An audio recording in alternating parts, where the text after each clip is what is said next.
27-ci sual.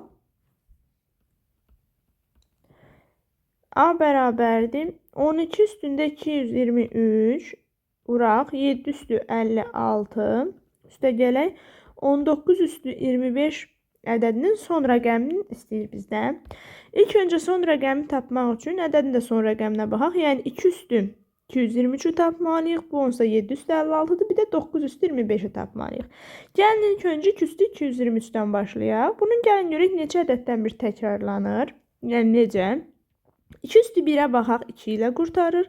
2 üstü 2, 4 ilə qurtarır. 2 üstü 3, 8. 2 üstü 4, 16, yəni 6 ilə qurtarır. 2 üstü 5, 32, yəni 2 ilə qurtarır. Fikir verirsiniz uşaqlar, burada 4 rəqəmdən bir təkrarlanma baş verir. Yəni üstü 4-ə bölsək, alınan qalğı yazsaq, eyni ədəd alınacaq. Yəni 2 üstü 223 bərabərdir. Bunu 4-ə bölürük, qalıq buradan 3 qalır. Demək, bunun son rəqəmi 8 ilə bitir. Keçirəm ikinci ədədə. 7 üstü 56-ya baxıram.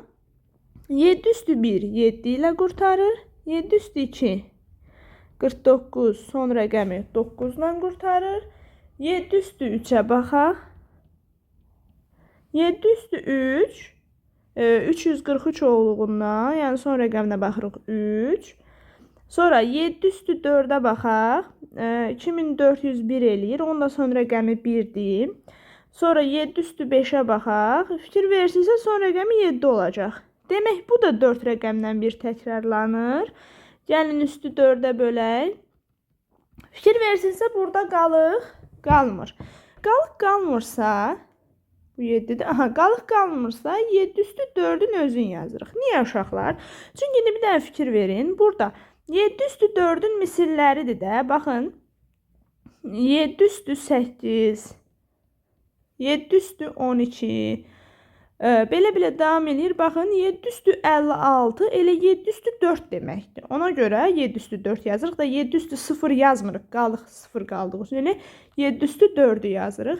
Burada da 7 üstü 4'ün son rəqəmi nə idi? Son rəqəmi 1 idi. Gəlirik axırıncıya. O da nə idi? 9 üstü 25'ə baxaq.